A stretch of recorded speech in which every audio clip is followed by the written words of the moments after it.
Hello and welcome to Elena Meets the Author. This podcast explores how authors create a world that we can escape into.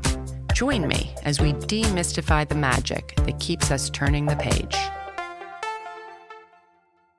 Hello and welcome to Elena Meets the Author.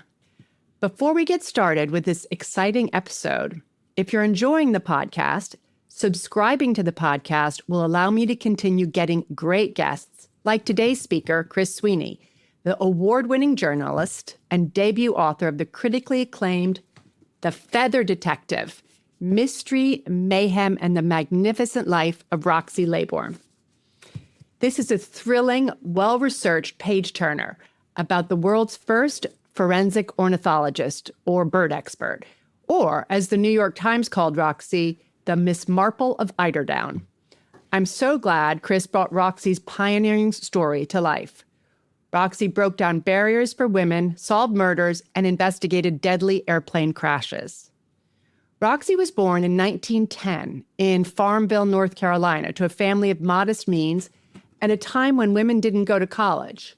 Not only did Roxie go to college, becoming the first woman to wear blue jeans at the all-women Meredith College, but her love of taxidermy led her to become the first woman ornithologist in North Carolina. This led to a career at the Smithsonian in Washington, D.C., where she helped prepare bird specimens and repair old ones. So far, not too exciting. But then, in 1960, when Roxie was 50, a plane crash resulting in a lot of dead passengers and a lot of dead birds changed the course of Roxie's life. She not only helped solve aviation mysteries and thus made the industry safer, but she helped prosecute murderers and poachers. She helped the FBI, the U.S. Air Force, even NASA when disaster struck. A pillow, a duvet, a jacket, or a sofa could all help Roxie solve a crime. Roxie said that a feather fragment taken from a murder victim's skull looked no different than a feather scraped off an airplane's engine. Chris, welcome to the show. Thanks so much for having me. Oh, my pleasure. It's my first biography. I've always done fiction, and as I said, it read like fiction. It was really good, and I'm so happy to know more about this woman I never heard of. One thing I found inspiring was that Roxie was 50 when her career as a bird detective really took off. The next 40 years, she really made a name for herself. On the Smithsonian Institute's Hall of Fame, there are 34 important staff members listed. Only one woman, Roxie. Can you tell us how she stayed so unknown? I think part of the, why she was so unknown is because she was a woman. That in itself was a huge barrier to her doing her job and also gaining the recognition and notoriety she deserved. Part of it also is the fact that Roxie did all this work, spent all this time at the Smithsonian, and she did not have a PhD. So she was not contributing to ornithological literature. She would go to some conferences, but she was not constantly publishing. She wasn't a professor. She was really off on an island in a lot of ways in the back rooms of the Smithsonian, working on birds in a way that nobody else was thinking about or working on. And so Roxie spent a lot of time alone, isolated. She had acquaintances within the museum as the bird strike community, the community of researchers who study airplane and birds collisions, kind of grew. Roxie became well known in that group. She became well known to some members of the Air Force. But in the world of ornithology, she wasn't contributing to the literature, so to speak. So her contributions to the field were often overlooked or completely unknown. And she never really, I don't remember you mentioning that she ever regretted she never considered getting a PhD, I don't think. She didn't look at the literature coming out of PhD in the ornithology world as all that useful or impactful. She kind of actually poked fun out of it. She said something like, God knows there's enough of that literature without me contributing to it. That said, she did... The Smithsonian, when you're a researcher, it is, if you go into the back rooms of the Smithsonian, past the exhibits into where the collections are and all the men and women today that are working in those collections, it's mostly PhDs. They're doing a lot of basic research. And so this was a barrier for Roxie. Not having a PhD kind of diminished her credibility in the eyes of some. And for Roxie, later in life, she wasn't going to go get a PhD herself, but she was very intent on making sure one of her mentees, Carla Dove, pursued a PhD. And Roxie really put the pressure on Carla to go after a PhD, to find funding. She helped find funding for the PhD, but I love that Roxie used to call a PhD the union card. And I think that kind of speaks to the obstacles that she encountered within the Right. Smithsonian. And she really conveyed to this mentee of hers, Carla Dove, I didn't have my union card and it made life hard. I really want you to get your union card. And lo and behold, Carla succeeded and earned her PhD. How did you come across her story? Because is this the first time? I mean, has anybody written about her before? There were, like an obituary in the New York Times, I believe. Okay. But no, there were some in the late 80s, kind of like weird science pieces written about her work. But nobody had ever really peeled back any layers on who she was, how her work informed our understanding of aviation, of birds, of crime. Yeah. Shocking. And I love reporting on stories that intersect with society and wildlife and, how humans are affecting natural habitats, animals. And I was reporting a story that took me out to Ashland, Oregon, which is where the U.S. Wildlife Forensics Laboratory is. It's this incredible facility. And at the time, I was profiling their forensic ornithologist, and this was around 2015. And that was a guy named Pepper Trail. And at the time, Pepper was investigating a bunch of hummingbird carcasses that had been dried out, turned into good luck charms, and smuggled into the US from Mexico. And it was just this very bizarre, depressing story. These were protected species of hummingbirds.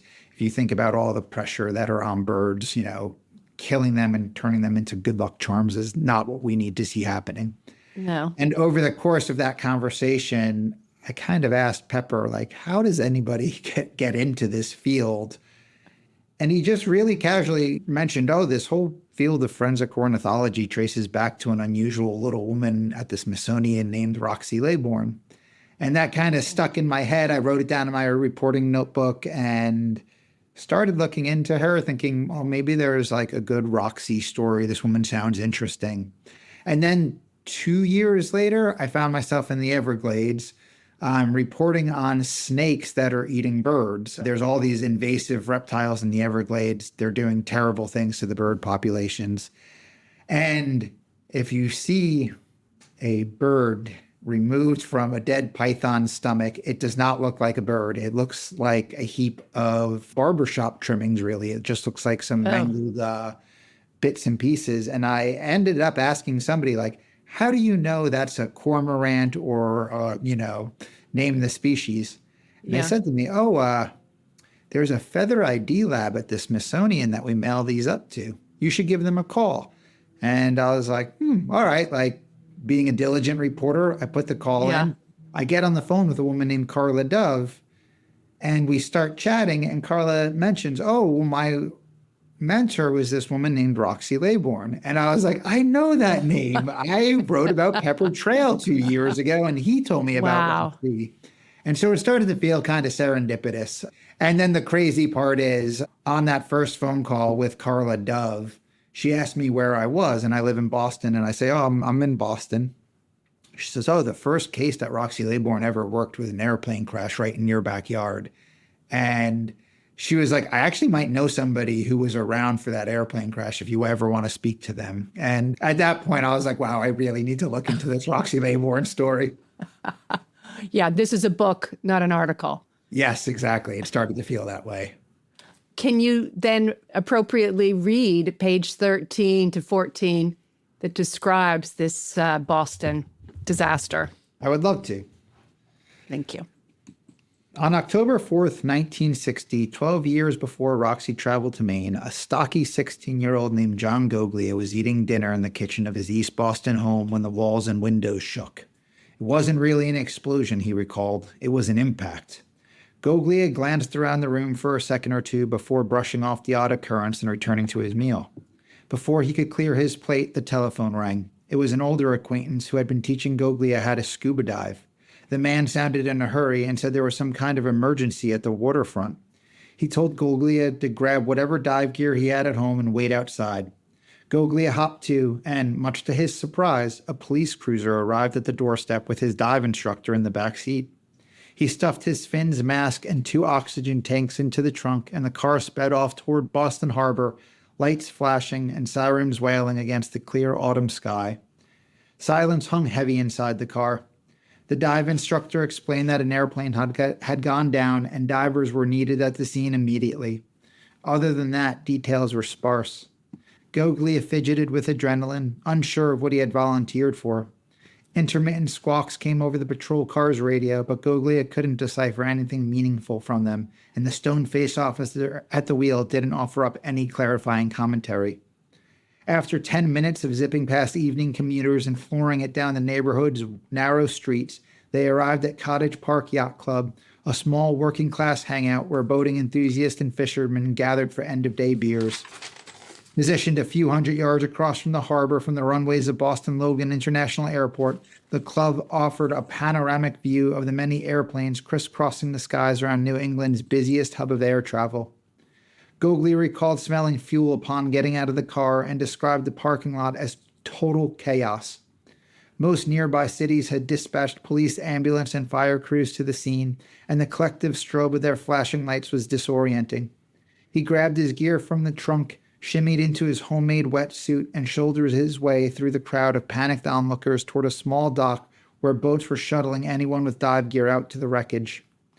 The window-rattling impact he felt a half-hour earlier was Eastern Airlines Flight 375 careening into Boston Harbor. The airplane took off at 5:39 p.m., slated to cut its way down the eastern seaboard with stops in Philadelphia, Charlotte, Greensville, South Carolina, and finally Atlanta.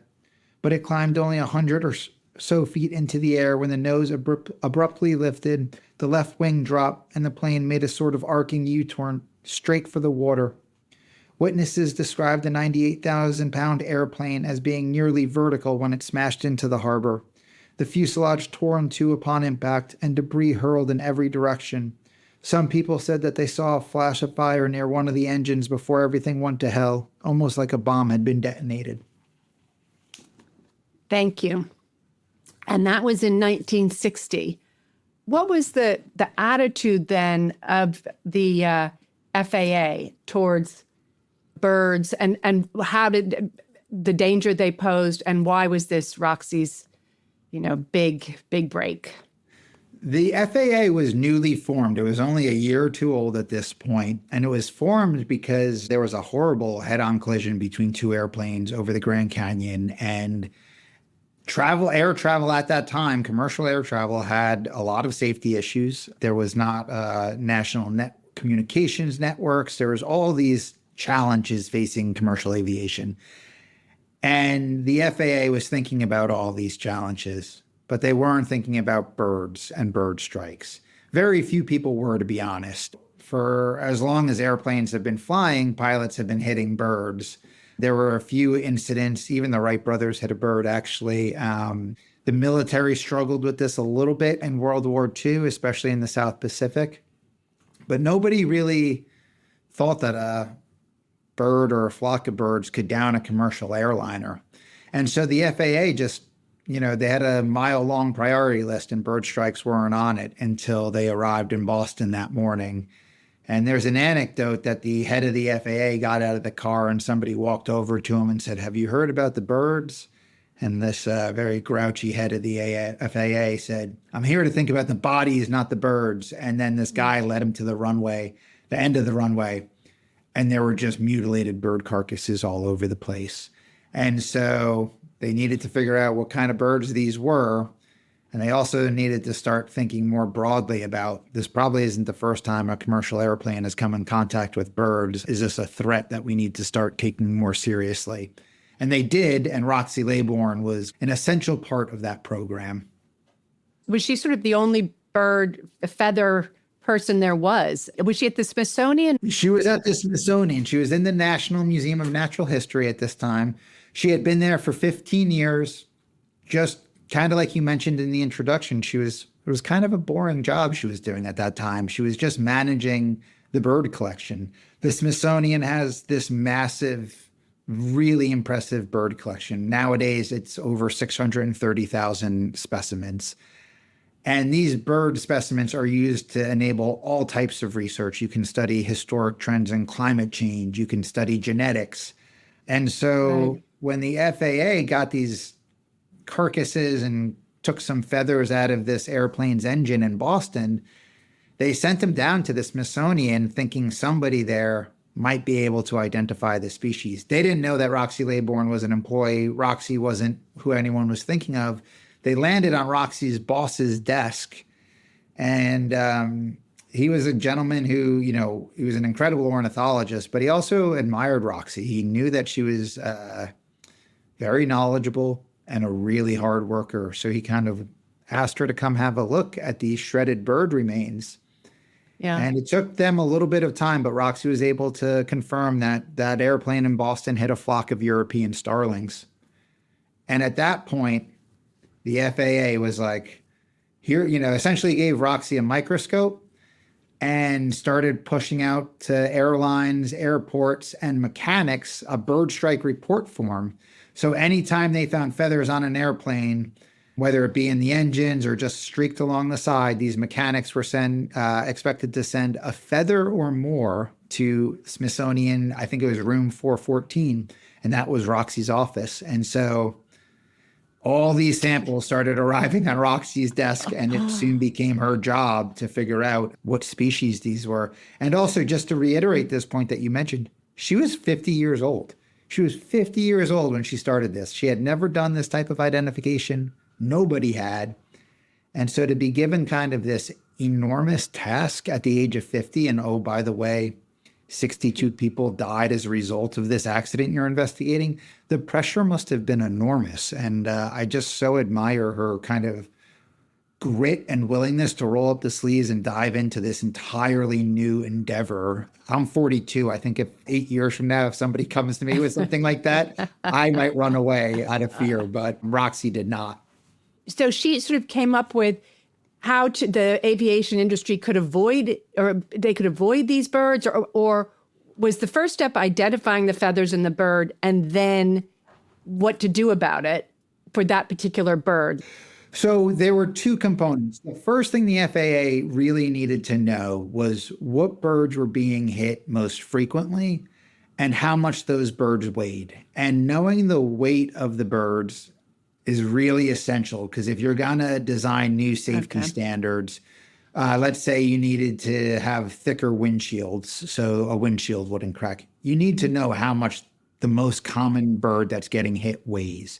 So Roxie's identifications were essential to informing new safety and resiliency standards. And then there's also the component of, like, if you know what birds are being hit, you can implement different types of strategies at airports to deter those birds. So for instance, some birds really hate long grass. So it's walking around long grass, it can't see predators coming, so they'll avoid long grass. So maybe if there's an airport there, maybe you let the grass grow long, and that will keep birds away. Or vice versa. Some birds really like or don't like short grass. So, maybe you have to trim the grass constantly.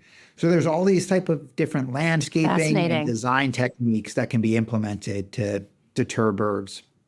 And she was kind of maybe a genius. Didn't she have like a photographic memory? Yeah, she was, what Roxie did was you take a feather and she was not the first person to put a feather under a microscope, right? People have been doing that since the invention of the microscope, essentially. But Roxie figured out that if you were to take barbs of a feather, so these tiny little pieces that come off a feather, put those under a microscope, they're built up of these microscopic structures called barbules. And Roxie figured out each family of birds have distinct patterns of barbules. And this is incredibly complex. If you look at this, it looks like there's these cell junctures, there's these streaks of pigment, and you can put 4 different bird barbules next to one another, and you see this incredible diversification of these structures. Roxie was kind of reverse engineered away to, okay, this is what red-tailed hawks barbules look like. And she got so good at this that, as one source told me, Roxie could look, she did this for tens of thousands of bird strikes. Yeah. And she got so good at it that she could look at a sample sent in from an airport or an airplane, and she could say, I've never seen that pattern before. And that was remarkable, to be able to know what she had not seen in addition to what she had seen. Was she a natural detective? Interesting. She was a natural scientist, but that is not detective work necessarily. She came to the criminal. So after the airplane strike, she did airplane strike investigations for quite a while, for several years. And then word got around that there's this little unusual woman who can identify bird remains better than anyone. And so then the FBI got word, and police got word, and the Department of Justice got word. And then she started getting pulled into the criminal cases. And so she didn't like violent crimes. Not many people do. So I don't think she was natural in that sense, but boy, was she good at the work. She really understood the parameters that law enforcement operated in. And by that, I mean, she never went out on a limb when testifying and said, this is definitely the feather from that pillow that was used to smother the person. What she would say is, the feathers removed from that pillow have the exact same microscopic structures as the feathers removed from the victim's nose, and therefore it's highly likely they're the same, from the same source. And so Roxie learned with time how to be a great expert witness, and she helped prosecutors secure a lot of convictions, whether it was murderers, poachers, even against a crew of white supremacists who kidnapped a civil rights activist and tarred and feathered him. So the diversity of crime she was exposed to was enormous. And she got more and more comfortable on the stand as the years went on. Can you tell us about the big poacher case?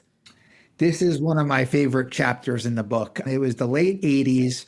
Roxie is in her 70s at this point, late 70s, I believe. Yeah.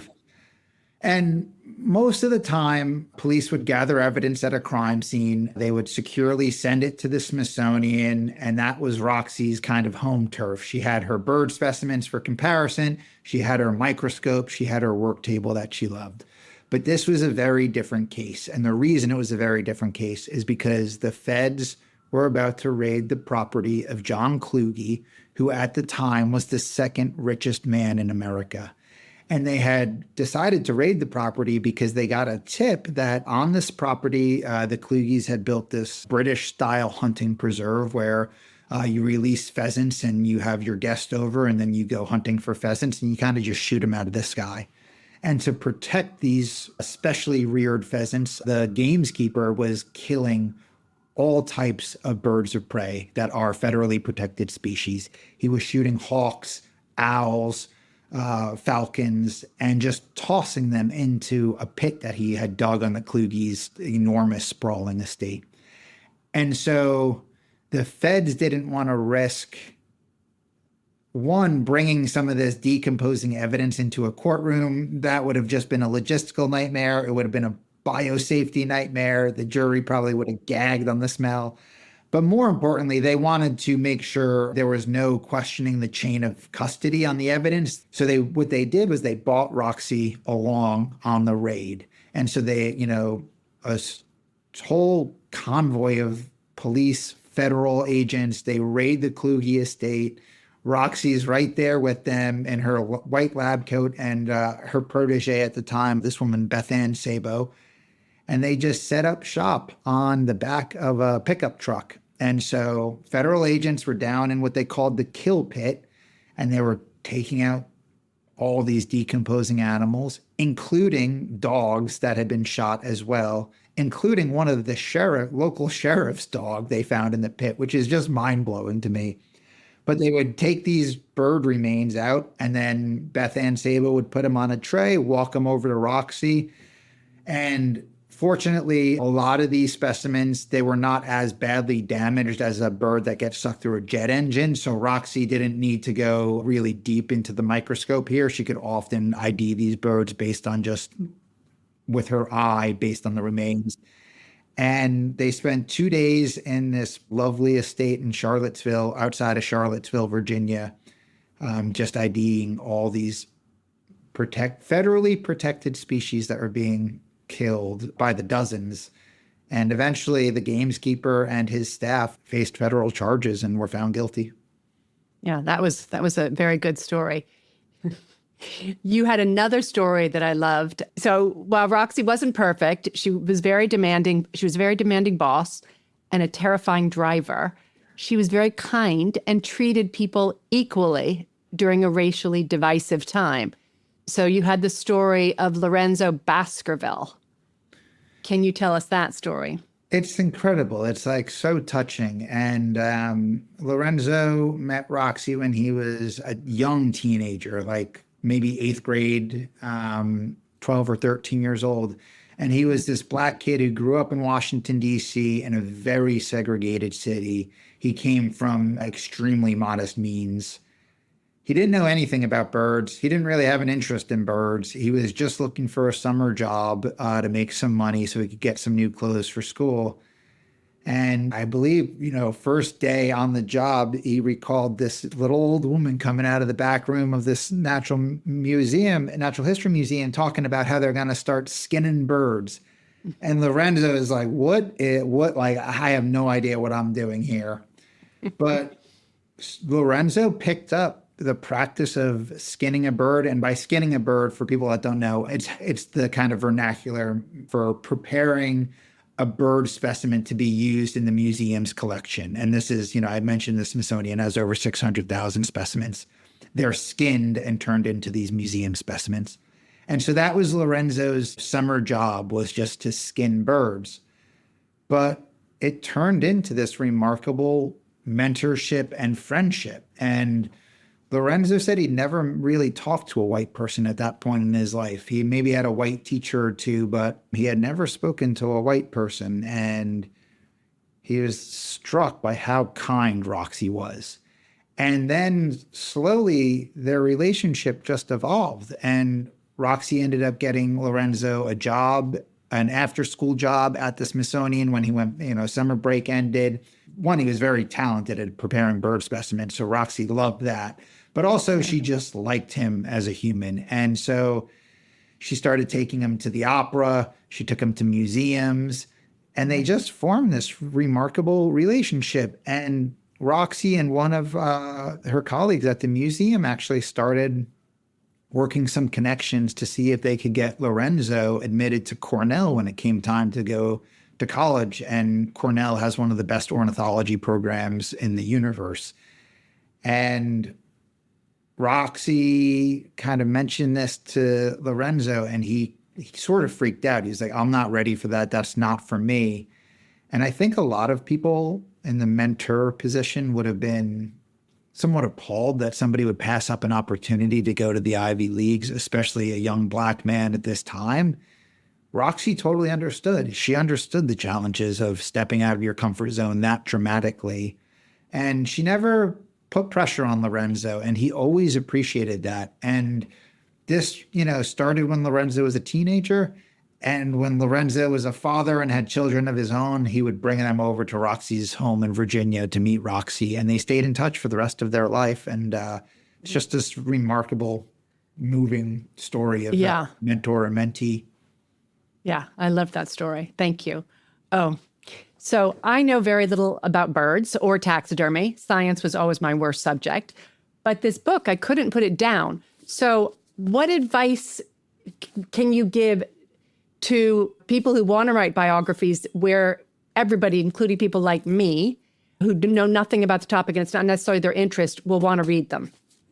I think this book is unique in that, like, it has airplane crashes, murders. Roxie's line of work intersected with so many different parts of what interests people nowadays. So that worked to my advantage. And I also came to think of Roxie almost like a Forrest Gump-like figure, because if you trace her life, it kind of runs through the huge chunk of the American century.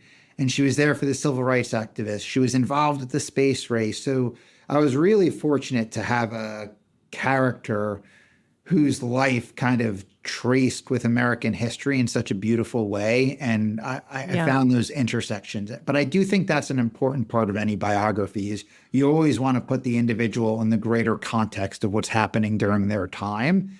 And that's an important part of understanding who a person is and how they became that person. And so I would suggest, really thinking, often when you're going to write a biography, whether it's a scientist, a politician, you need to understand the context of the time they existed in and really have a good understanding of that, because it adds a lot of opportunity for kind of the narrative to go unexpected places. The other kind of just very this is the most basic advice I can provide, but I tell it to everyone. I was trained as a magazine writer. I worked at magazines. I was an editor. I was a writer at magazines. And the best editors that I had and had the privilege of working under, they always made me outline stories like crazy. Even before they would assign a story, they would want to see an outline sometimes. And so I spent so much time outlining this book. I would have an outline. I had the broad outline of the 15 chapters. Then I had the outlines of each chapter. And then I had outlines within outlines of how I think different parts of her life connected to the broader story, and always trying to bring it back to Roxie. And it's, it's somewhat time consuming, but it's also helps your writing and your thinking, because then you know where you need to go. And for me, one of the biggest fears I have as a writer is to get a few hundred words or a few thousand words into a piece and be like, where is this going? And I know some writers love that. Not me. It's just I need to know what signpost I need to be hitting as I'm writing, and where the end of this, at least where the end of the section or chapter is. It's really helpful for me to know where I'm going before I start writing.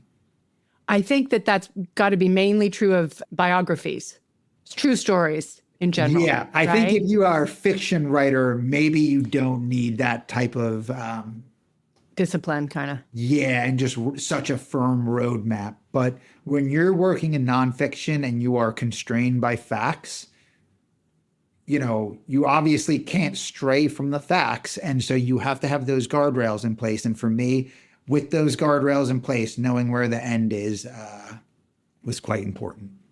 I mean, I was thinking, so she was born in 1910 and died in 2002? Yeah, 2000. Yeah, 2003. So yeah, her life really did cover the 20th century. The whole shebang, pretty much. And it's her father was one of the first auto mechanics. She got to see Amelia Earhart land an airplane when she was a young woman. Then you get the advent of commercial aviation, then the space race.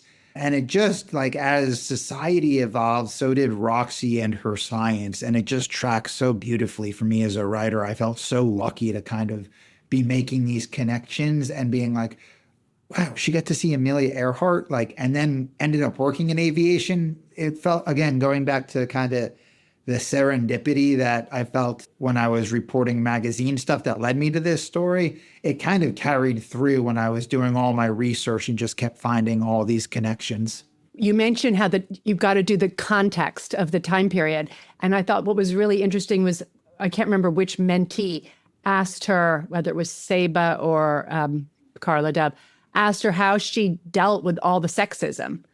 And she kind of just tried to ignore it. She didn't fight it, because I think that's probably from the time where she came from.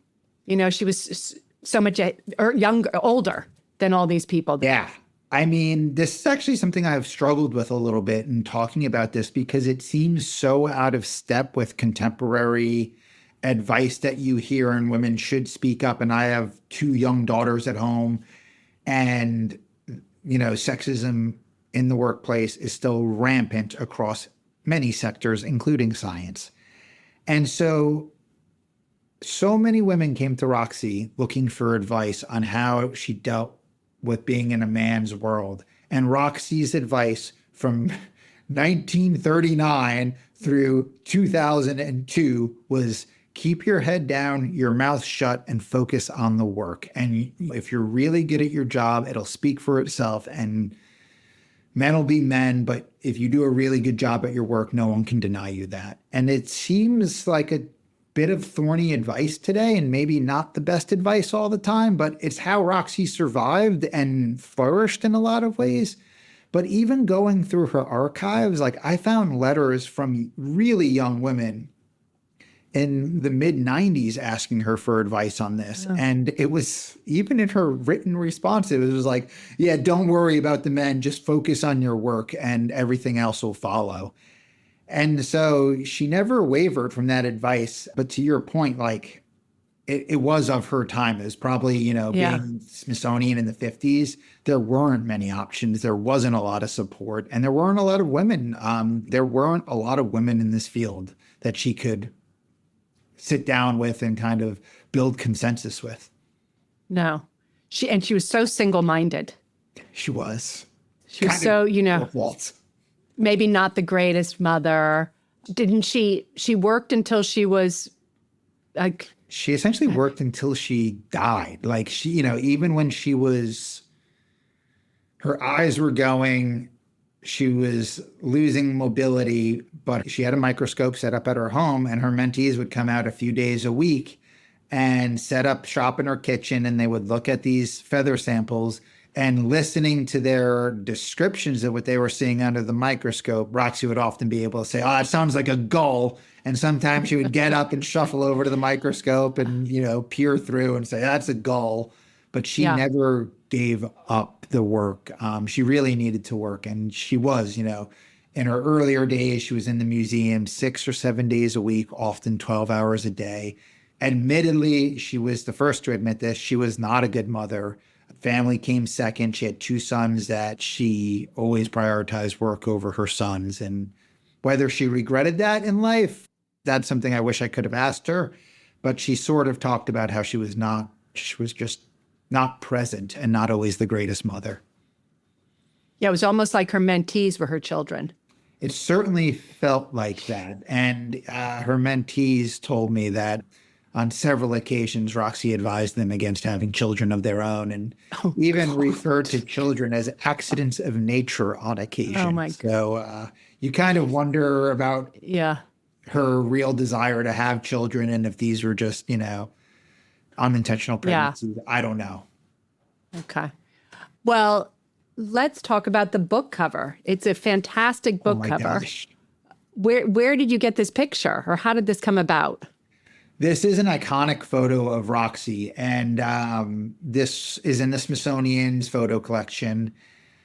What it's showing, this is one half of one aisle in the Smithsonian's bird collection. So if you're in the Smithsonian's bird collection, there's just these cabinets, and they open up and they have drawers like that, and they're all filled with different species of birds. So it looks like she's around what's probably the parrot section.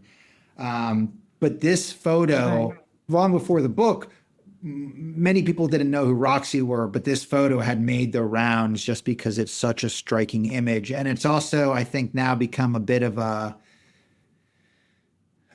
thing for museum curators to set their collections up like this and have a photographer go up on a ladder and shoot down on them. I've seen this now in butterfly collections, insect collections. It's become kind of a bit of a trope now to frame a photograph of a curator like this. But it's such a striking photo, and I had included it in my book proposal just as just showing there were some photos of Roxie. And I think with like one of my first talks with the editor, he said something to the extent of like, you're going to have a hard time convincing me that photo shouldn't be the cover. And this was like the first cover they showed me, and I was like, I love it so much. It's just great. So well done. They're very talented at what they do, those designers. Oh, it's really good. It's how I heard about the book, because I follow a bookstore called the Locust Valley Bookshop. And I'm going to be interviewing actually the owner of that soon. But for her blurb about your book, she said, I know you're not supposed to pick a book by its cover. And it's really bad that we did, but we did. And then we read the book, and it's fantastic. And so I was like, oh, and she went on and on about why she loved the book. So it's a great cover. So I read for an article that you wrote for Audubon magazine, that during your research for this book, you came upon some surprising finds. Can you tell us about just a few of those? Well, yeah, to do with Roxie's work. The best. So, I spent a lot of time in the Smithsonian archives. They have a reading room and you request the material and they bring up these boxes and then you sit in kind of this glass walled fishbowl like room. And I'm just going through boxes and boxes. And a lot of it is just like old case reports. And, I'm reading them as fast as I can, highlighting names, taking pictures, logging all this information. At some point, I come across an envelope, and it's it says American Ornithologist Union on the return address. It's got their emblem, and I'm thinking, oh, this is interesting. And then I see Roxie's handwriting on the front of the envelope, and it says, feathers from 1975 homicide, Florida. And I'm like, huh, interesting. And I open the envelope up, and there's a piece of paper, and I can see the paper is folded up numerous times. So I take out the paper and I'm unfolding and I unfold it again, and I unfold it again, and I unfold it again. And then a bunch of feathers fall onto my lap. And I could feel my face get flushed. And I'm like, I think I'm covered in murder feathers. Like, this is crazy. And I took a picture of my lap and sent it to my wife. And I'm like, I think I have a bunch of murder feathers on my jeans. Not really sure what to do. And because you want to treat archival material so delicately. Yeah. So I'm like picking up these, and they were really small fragments of feathers. Oh, and I'm like putting them back in the envelope. And it was just such a amusing. Yeah. A lot of this is dry, just going through text, case report. But also, I had heard that Roxie wasn't the most organized person. She was a bit of a slob. She kind of just stacked papers everywhere. Her office was a wreck. And I'm like, yeah, this seems to check out, because who would take an American Ornithologist Union envelope that probably just had some membership paperwork in it, right, scratch it out, and then store evidence from a murder in it? That does not bode well for her organizational acumen. No. It was just such a funny I love it. discovery in the archives. Did you just put it back into the envelope? I took a million pictures and then put it back in. And I did let Carla Dove know. I was like, hey, I found this one envelope that had feathers in it. And fortunately, I was able to track down that murder because it had enough information in the envelope where I was able to find newspaper reports that perfectly aligned with the time on the envelope and a murder, I believe it was in Fort Myers, Florida. And the feathers were inconsequential to the case. They were they were not actually, they did not help finger a suspect or anything like that. Okay. It was a wild case, but yeah, the feathers were not any meaningful part of the evidence. So how long did this book take you? How long did the research take you? I actually spent a lot of time for the magazine article I wrote on Roxie first. So that was 4 or 5 months of research. Really looked into the fact that before Roxie died, she did an 8-part oral history interview with the Smithsonian that runs hours. And so that's a biographer's dream. And it's true. It provided the roadmap for me to go find out everything I can. It was, Roxie didn't talk a lot about the crimes or specific airplane crashes in the oral history, but she talked enough where I knew what courthouse to go to and look for documents or where in the FAA archives to look for stuff. So that was huge. So I spent about 4 to 6 months on the magazine article. Then I spent probably another 15 months doing research for the book and about a year writing it. So not a ton of time. I know some people can spend 10 years working on a book, but partly because everything was so contained. I had the nice oral history. The archives were very sizable, but they were not hundreds of boxes of material.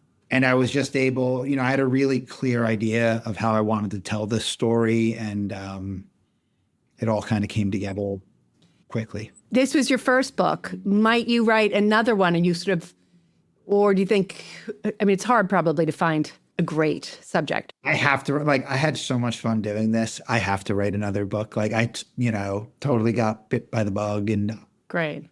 I know writers, and look, writing can be really tough and isolating experience. And there were parts of this process that did feel a bit isolating, but like overall, it was such a blast, and it was something I wanted to do for so long.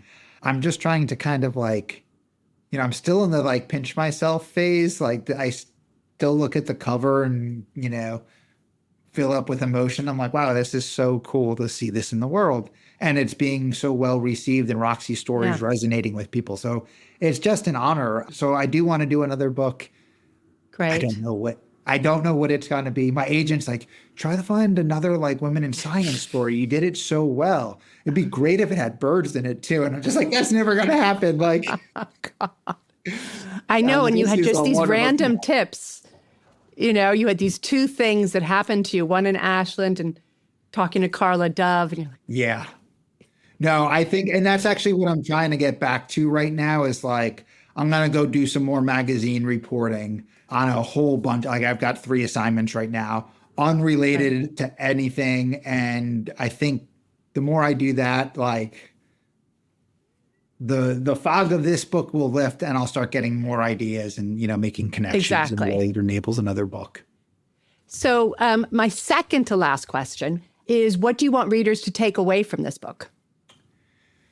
I really love that Roxie was 50 when she started on this journey. And that's something I just find like hugely inspirational and very telling of her work ethic. I think we can all relate to taking on challenges in life. And as we get older, we may be more reluctant to take on those challenges. And so I hope readers connect with that aspect of this story. Like, this was such an amazing woman. She was mean. She was tough. She drove fast. There's all these different components to Roxie's life that made her an interesting character. But what really makes her an amazing person to me is her work ethic and her ability to focus on the task at hand and to pioneer something new at that later stage of life. Yeah, very good. I mean, you said also that John Kluge, she was in her late 70s. Yeah. Impressive. Such a cool experience to be like a senior citizen raiding a billionaire's property. It's awesome. It's very cool. And then lastly, just have you read any books you've loved recently? I just finished a book I'm like blown away by. I read a lot of nonfiction. It's called Rough Sleepers by Tracy Kidder. Tracy Kidder is like one of the best living nonfiction writers. He wrote a book called Mountains Beyond Mountains that was hugely inspirational to me as a younger person. Rough Sleepers tells the story of this physician in Boston who set up a program to care for the homeless who don't come into shelters. The rough sleepers are the people that sleep out on the street every night of the year. And it's just this incredibly compassionate story. I live in Boston, and it just so happens this doctor's in Boston. If you live in a city, you probably have seen New the York homeless population get worse over recent years. And it can be frustrating, and there's all these challenges. And this book was just like a total reset on my levels of compassion, and like really made me acknowledge the humanity that surrounds us in all aspects of life. And then from like a narrative nonfiction standpoint, I'm just so freaking jealous that Tracy Kidder can write the way he does. And it's just like this monumental feat of reporting on such a complex and challenging issue. And he just does it so elegantly and with such simple prose that it's like, God damn, how does he do that? Yeah, I'm really jealous of him. Okay. Well, I'm sure a lot of people are really jealous of you. Oh, I hope so. Because this is your first book and it's been so well reviewed. Yeah, it's crazy to me. Like I feel so privileged. It's insane. Wow. Thank you very, very much. I really enjoyed reading this and talking to you. I think readers will learn a lot more that wasn't in the book.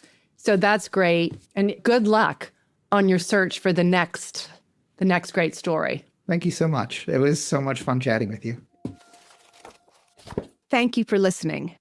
Chris's book was the first nonfiction book that I've covered on this podcast. And I have to say, he's inspired me to do more as long as the book is as good as The Feather Detective.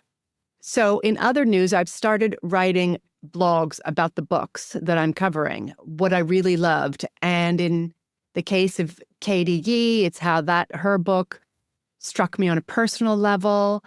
And in the case of Fiona Davis, her book really motivated me to get out and see the world, Cairo and the Met Museum. So I hope you like these blogs. They're not too long, and you can find them on my Substack or my website. And that's it for today. Thank you for listening, and I will see you in 2 weeks with another great author and book. Bye.